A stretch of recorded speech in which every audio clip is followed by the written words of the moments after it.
Y tú me dices. Dale, ya estamos. ¿Listo? Va. Pues bueno, buenas tardes. Javier, hola. ¿Cómo estás? Bien, muy bien. Maestro Qué gustazo. Ramiro Zúñiga Segovia, ¿correcto? Correctísimo, sí. Te agradezco muchísimo esta entrevista, sobre todo porque sé que el tiempo lo tienes siempre muy cargado y valoro muchísimo, sobre todo el tiempo y la disposición con la que me vas a ayudar. Con mucho gusto.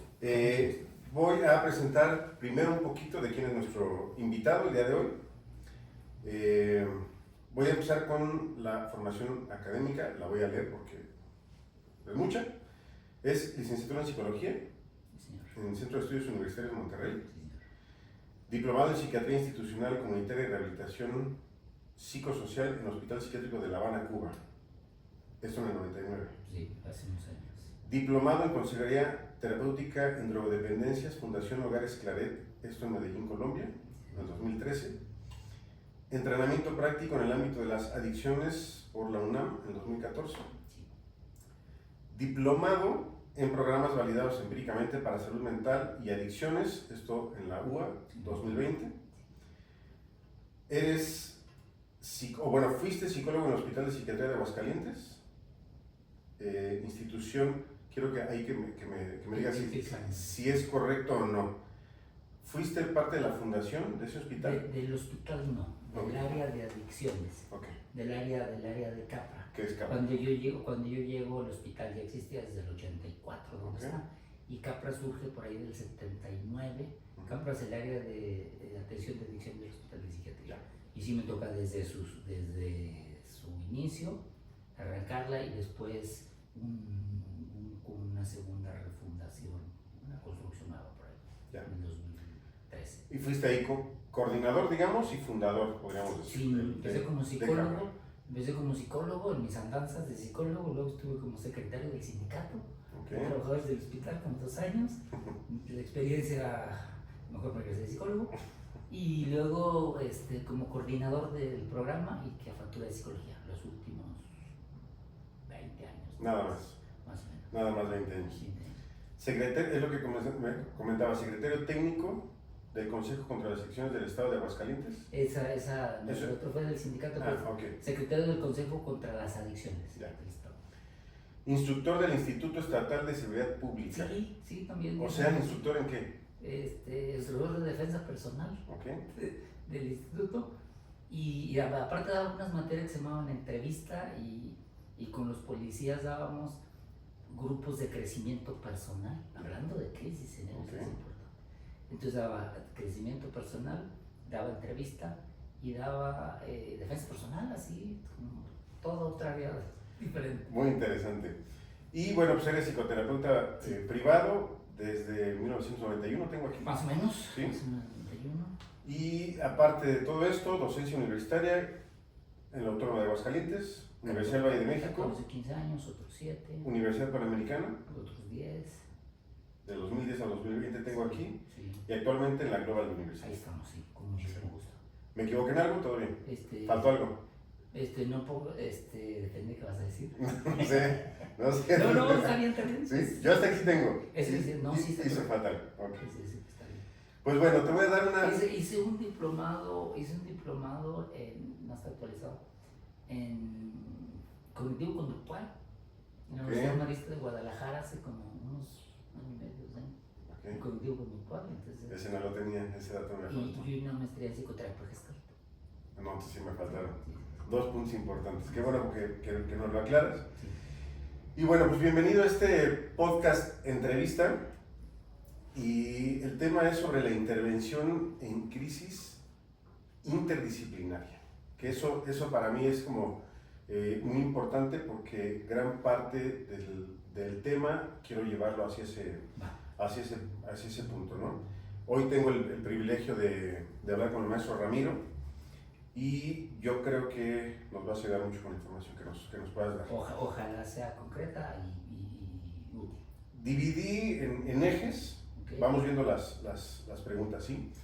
¿Cómo definirías una crisis en el contexto de las adicciones? Y si es lo mismo una crisis en otros contextos clínicos o tienen características particulares. En adicciones tiene unas características muy particulares.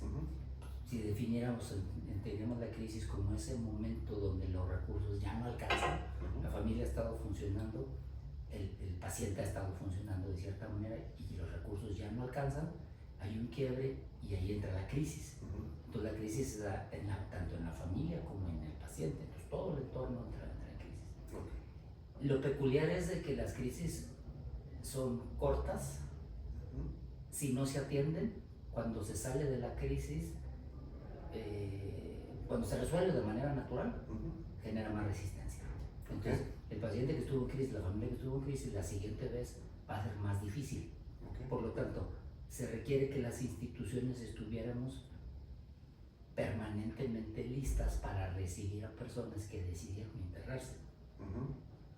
Esto lo explicaríamos desde el modelo de Prochaska y Clemente, donde estamos hablando de hay etapas.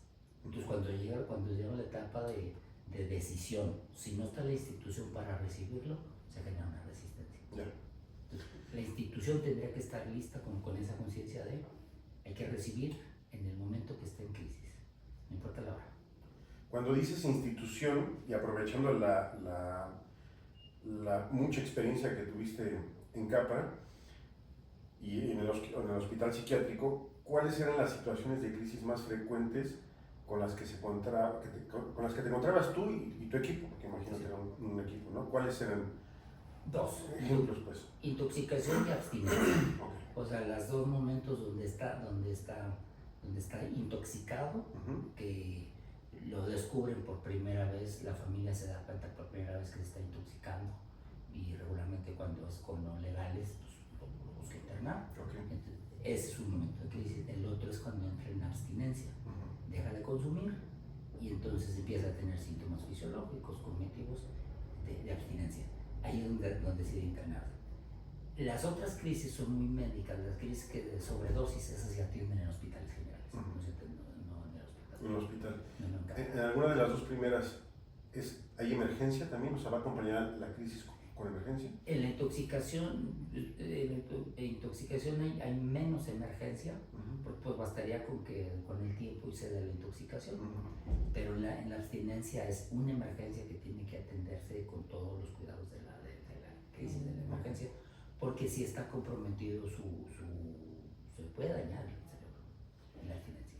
¿Qué tan preparados crees que están los profesionales de la salud? No necesariamente, no hablo de Capra nada más, sino en general, para precisamente identificar y atender una crisis relacionada con el consumo de sustancias y qué hace falta en la formación, si es que hace falta.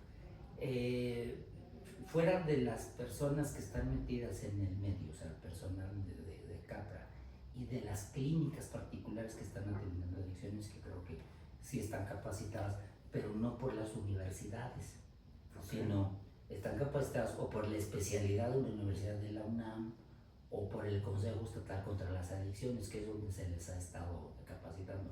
No solo a las clínicas, sino también a algunos anexos que cumplen con la normativa mexicana. Fuera de ahí, mi percepción es de que falta que las universidades pongan más énfasis en esta situación de adicciones, y valdría la pena porque está aumentando. O sea, hace mucha falta, entonces con eso me contestas, la formación. En la formación hay que académica.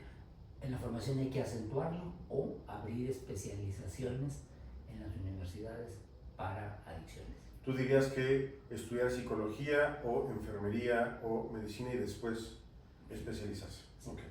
Sí. O terminaciones en la licenciatura, con acentuación en salud mental, acentuación en infantil, acentuación en adicciones. Eso podría ser otra opción, o de plano licenciatura y después buscar especialización. Okay.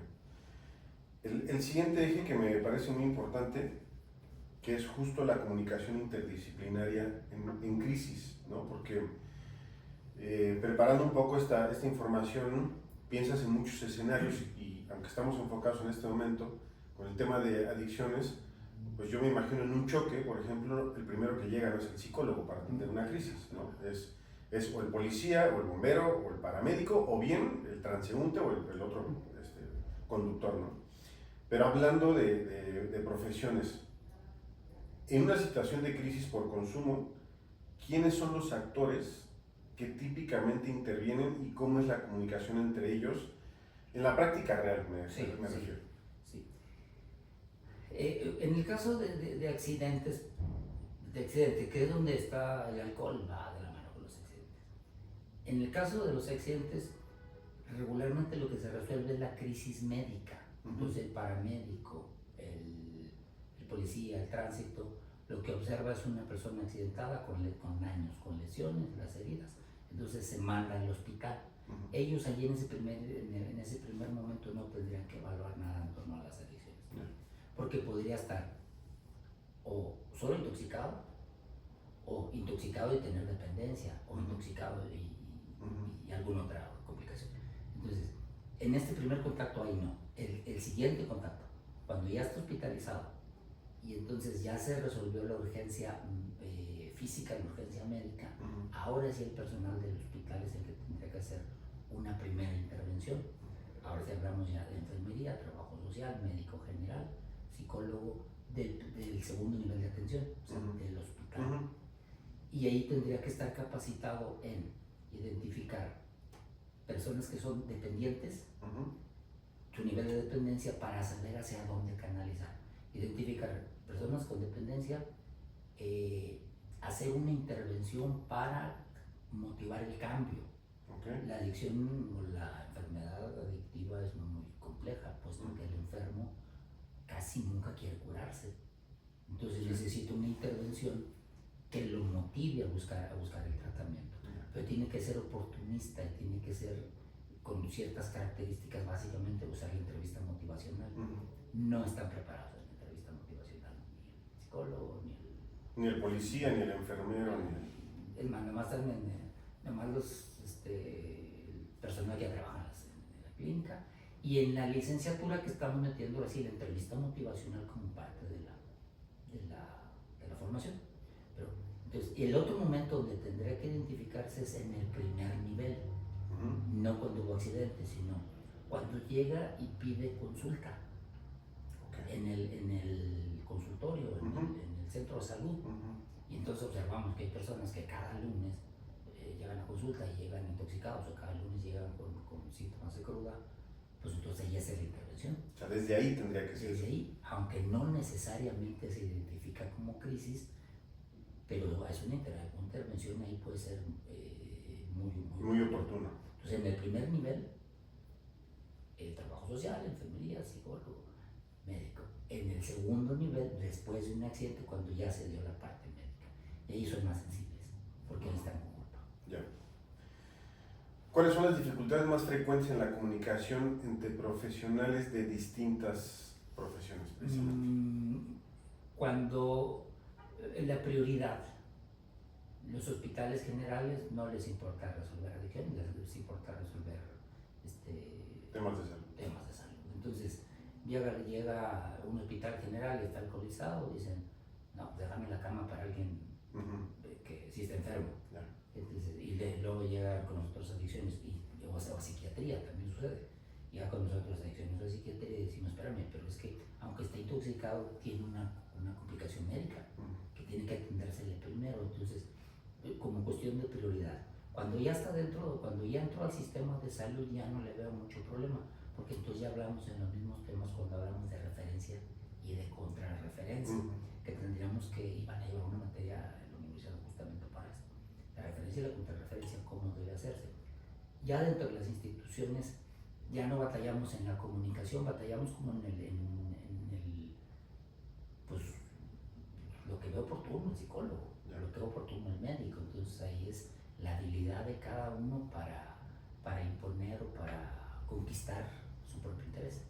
El médico quiere curarlo, yo quiero que tome conciencia de su enfermedad. Al iniciar Capra y participar... 1991. Y participar justo en el desarrollo de... pues también del hospital psiquiátrico, me imagino, porque estabas metido en eso. ¿Cómo se construye una red interdisciplinaria que realmente funcione? O sea, ¿Qué aprendiste en ese proceso? Para que realmente funcione hay que ser amigo de los que operan. Okay. Primero hay que conquistar al que opera, o sea, al que te recibe en el hospital Hidalgo, al que te recibe en el centro de salud, esa es la red importante, y después sumar a los jefes, no al revés.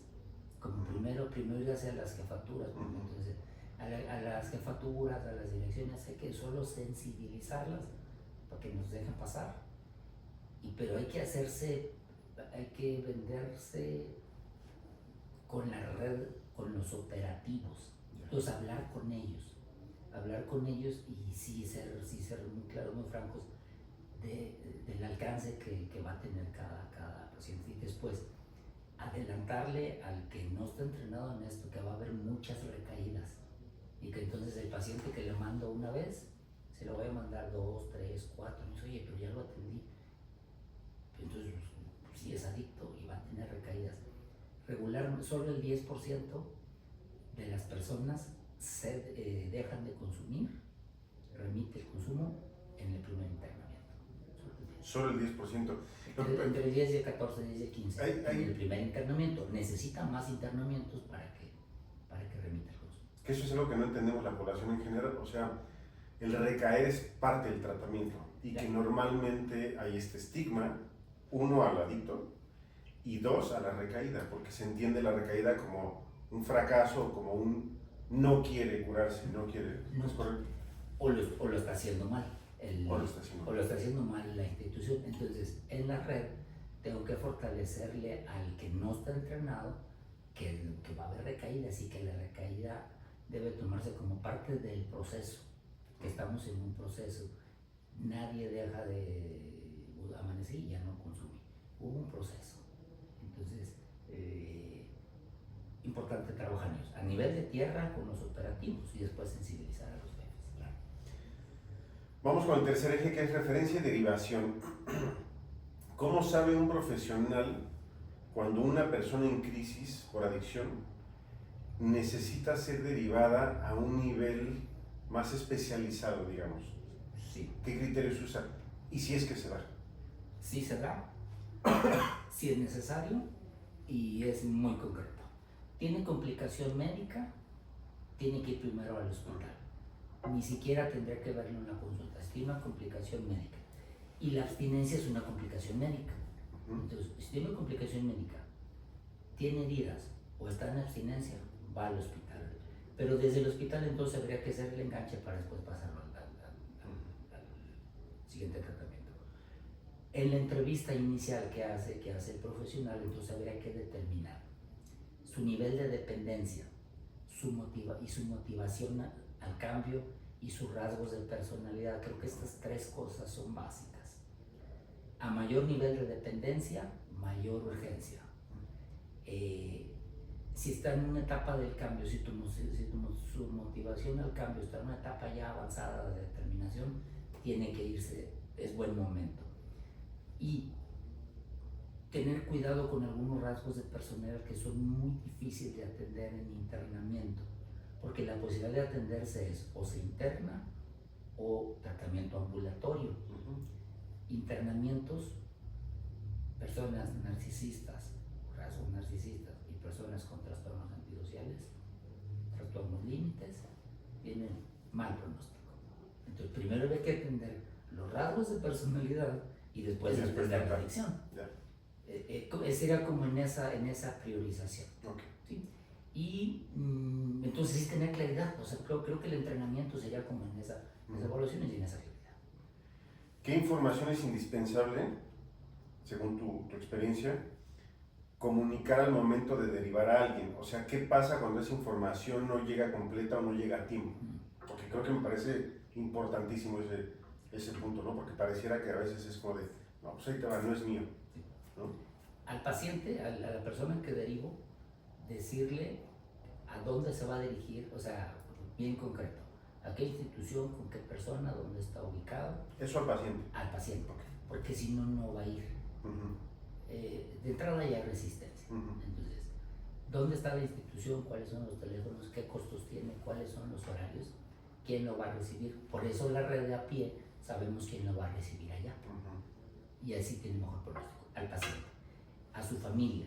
O sea, necesitamos quién lo va a acompañar. Ninguna institución lo va a recibir solo. Entonces la familia tiene que ir acompañándolo y con identificación ambos. A veces se regresaban porque no traigo identificación. Y entonces, mañana ya no se quiere internar, quería hoy, quería internarse este día. Si lleva todos los requisitos, se va a poder quedar. A la institución le voy a informar lo que ya decía hace un momento: motivación al cambio, nivel de dependencia, rasgos de personalidad, comorbilidad. Que estas 4 cosas tengo que informárselas. Y quién lo deriva y qué espero, o sea, qué tratamiento le estoy dando. Van a llevar una materia para esto. La siguiente pregunta dice, perdón, ¿hay implicaciones éticas en el proceso de derivación? Y un poco me la estás contestando con esto, o sea, es, si mando esta información al profesional o a la, pues hay un tema ético, ¿no? Sí. Y si no, pues es...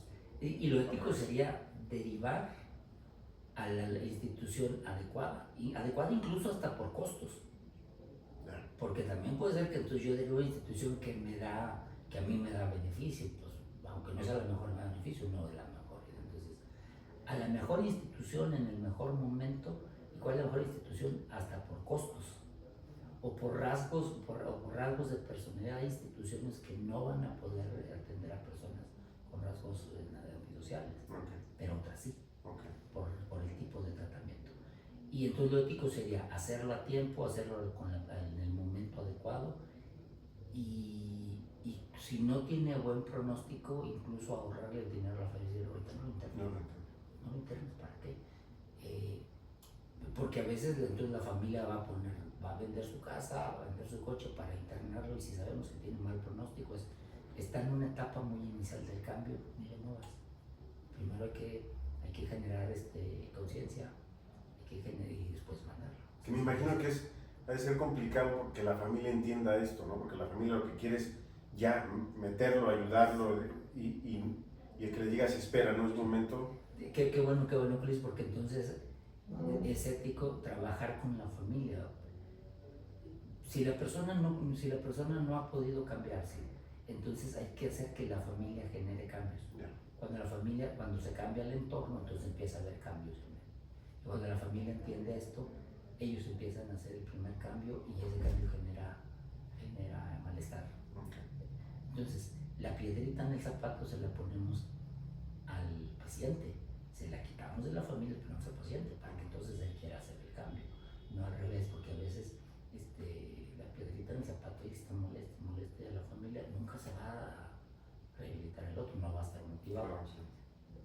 Metafóricamente lo que hacemos con la familia es pasarle la piedra a él, ahora sí ponlo a caminar. Para que se siente incómodo. Bueno. El cuarto eje es revictimización. Las personas con adicciones enfrentan mucho estigma social, lo comentaba hace rato. ¿Cómo se manifiesta este estigma dentro de las propias instituciones de salud? O sea, ¿has visto situaciones donde la atención termine revictimizando a la persona? Sí, o a la adicta? Sí. En sus inicios, yo empecé en esto hace ya algunos años. Los anexos era, hay uno ya desapareció.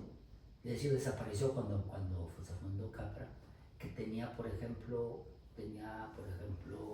120 pacientes, pero tenía 40 camas. Dormían en turnos, los de la mañana, los de la tarde y los de la noche. Entonces, los que no estaban durmiendo estaban en terapia, perdón por el señalamiento, estaban en grupo de AA, entonces las 24 horas eran estar escuchando en la tribuna. Entonces, es como si con el castigo fueran a recuperarse, porque entonces era vista no como enfermedad, sino como una debilidad, como un mal de carácter que se podía corregir castigándolo.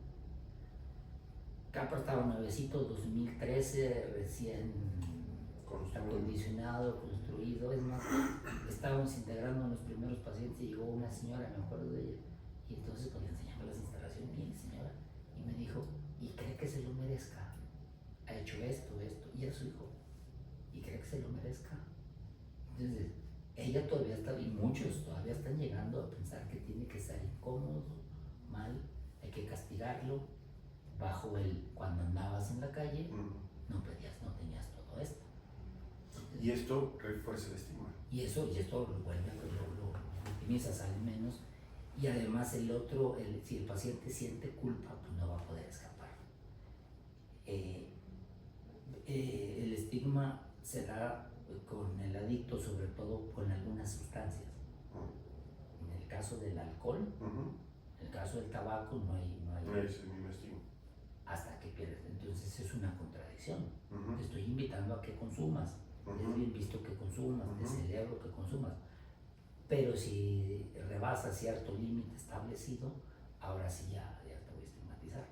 Entonces, desafortunadamente, cuando se rebasan estos niveles, mi sistema de recompensa cerebral ya se desorganizó, ya se descompuso, ya no puedo controlar. Entonces, ahora te estigmatizo para tratar de que cambies con una especie de castigo. Y otras drogas que ya de entrada tienen su estigmatización, los solventes, el cristal. ¿Qué cambiarías en la manera en que los sistemas de salud atienden a personas con adicciones para que esa atención sea verdaderamente digna?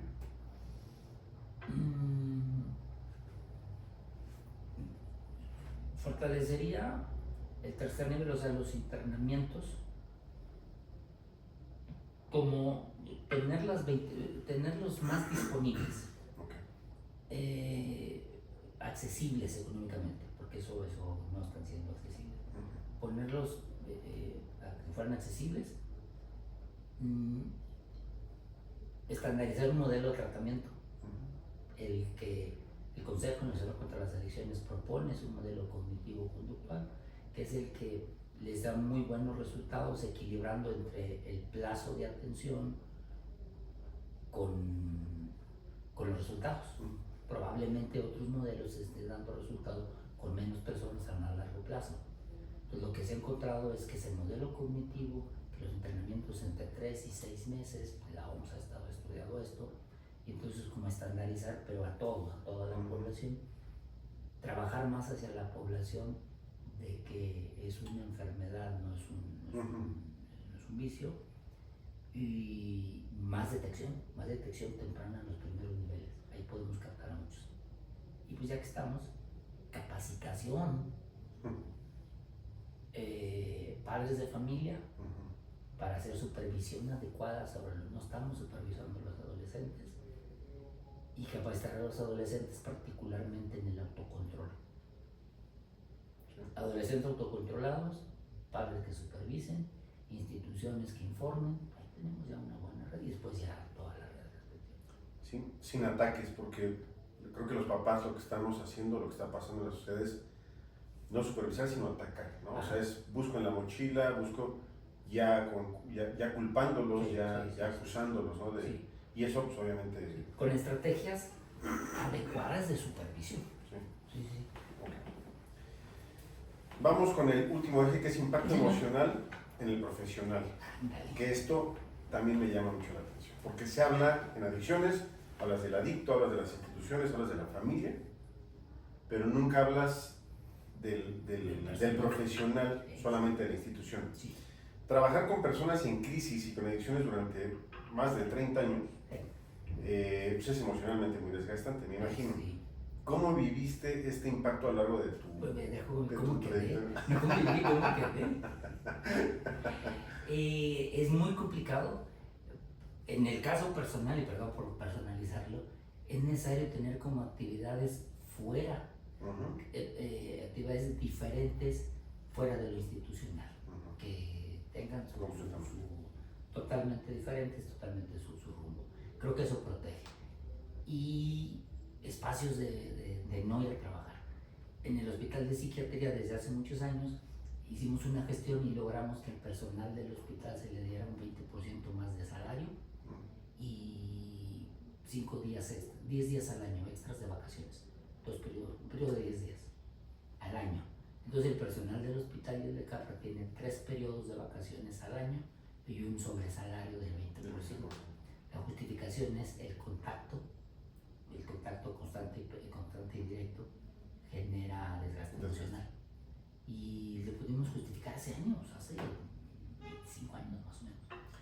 Voy a mezclar un poquito en una materia que se llama el laboratorio empresarial, me parece, que es justo la psicología organizacional, y se hablan de estas teorías de psicólogos organizacionales de qué es lo que se tiene que hacer y el tipo de empleados, y cómo es que motivas, y unos es con lana, otros es con proyectos, yo creo que valdría la pena, hablando de interdisciplinas, sí, poder aplicar esto y con beneficio en el profesional, para que como respuesta inmediata haya un beneficio sí, para el adicto, para las familias y para la sociedad en general. A la institución, que la institución piensa en ellos. Claro. Lo que quedó en el reglamento en aquel momento es que no podíamos dejar de disfrutar, bueno, de descansar. Uh-huh. No se vale conmutar las vacaciones, no se vale juntarlas, no se vale se las trabajo al otro, sino el personal tenía que irse de Tienes que vacaciones. tomarlas. Tienes que tomarlas. Creo que sigue exactamente igual, porque no podíamos pues, obligarlo a que recibiera un tratamiento psicoterapéutico. Uh-huh. Y la otra que yo encuentro que es que se ha variado la actividad, Uh-huh. que estés en valoración, que estés frente al grupo, que estés en individual, que estés haciendo deportes con los pacientes, pero no es que se ha variado y que haya espacios dentro del hospital, que haya de las instituciones espacios, si no terapia de grupo, por lo menos sí grupos donde se escuche. Uh-huh. ¿Sí? Eso, yo creo que sobre todo habría que cuidar directivos sensibilizados que entiendan que el trabajo con adictos y en salud mental, porque hace eso los 50 centavos, y en salud mental es diferente, totalmente diferente. También muy desgastante. Muy frustrante. Sí. ¿Existe en los equipos de salud mental una cultura real de apoyo entre profesionales? O sea, con tantos años de experiencia, ¿o el autocuidado sigue siendo algo personal? Sigue siendo personal, no se da en equipo, uh-huh. No suele darse en equipo, suele darse entre equipos de amigos, pero uh-huh. no un equipo institucionalizado. Uh-huh. Se batalla mucho, hay diferentes intereses, termina siendo entre los cuates, uh-huh. O a nivel personal. Sí. Para cerrar, si tuvieras que nombrar una sola cosa que aprendiste todos tus años trabajando en crisis, adicciones y salud mental, ¿cuál sería? Les encanta hacer esas preguntas. Además, una sola cosa. Una sola cosa. ¿Me puedes decir varias? Sí, que dirías. También sin romantizar, pues. Sí. Hay que pensar en sí. O sea, con todas estas ganas que tenemos de ayudar y que el prójimo, hay que cuidarse. Si no nos cuidamos, a mediano plazo no vamos a poder. Creo que hay que pensar mucho en sí mismo. Uh-huh. Hay que tener actividades fuera de la psicología, fuera que andan dando clases de defensa personal, por ejemplo. Escucho otros psicólogos que son músicos, otros que actúan, otros que escriben, que pintan. Entonces, creo que como una actividad alterna, pensar ahora sí, en sí antes que en la institución, y es muy cambiante las drogas, o sea, las drogas van cambiando. También van evolucionando. Sí, cuando o sea, el tipo de drogas, la marihuana que se usa hoy es 6 veces más THC que la de hace 20 años. Cuando yo empecé en esto, es marihuana, era malísimo. Uh-huh. Hoy solo fumo marihuana. Se ha normalizado. Se han normalizado, entonces, y hay drogas que ni existían, el fentanilo. Uh-huh. Entonces, creo que sí hay que, ahora sí suena muy romántico, la actualización es importante, el autocuidado, así tomar el autocuidado antes que la institución, y en ese autocuidado fortalecer una actividad totalmente diferente, como si fueran un alter ego. Sí. Pensé que te ibas a ir por otro lado, ni siquiera sabía hacia dónde, pero además tiene pues, toda la lógica que me respondas de esa manera, porque además las últimas preguntas iban hacia ese punto. Como engrane, pues si este engrane o esta pieza no está bien, pues No funciona el resto del engrane. Sí. Porque corremos el riesgo de la ayuda, de estar al servicio del otro y este rollo. En todos los modelos teóricos creo que habría que fortalecer primero el equilibrio personal. Claro. Pues maestro Ramiro, muchas gracias por tu tiempo, por tu experiencia compartida, por todo lo que has construido por la salud mental en Aguascalientes. Esta conversación para mí ha sido muy importante. Creo que da para mucho más, pero creo que por hoy es suficiente. Te agradezco muchísimo. Ya nos sentamos con otro café. Le damos la... Muchísimas gracias, es un placer colaborar. ¿Qué te pareció? ¿Sí? Fluida, rápida. 7:36. Fluida, rápida. Yo nomás veía el pinche reloj así de... No, yo tenía la sensación de que nos fuimos rápido en las primeras. De hecho, voy a entrenar ahorita, justamente. Es sagrado, jueves, se acaba el mundo. Oye, y también por supuesto me interesa porque tengo últimas fechas que ando muy metiéndome presión a nivel o sea, dame retro pues con